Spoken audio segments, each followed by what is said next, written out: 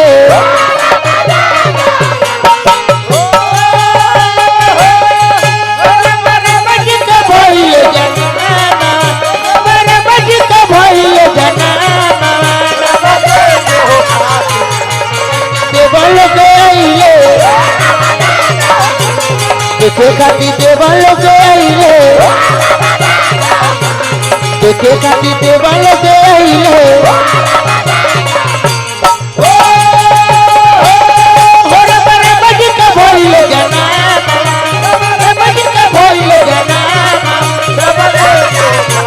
देखे खाती देवा लोग आइले देखे खाती देवा लोग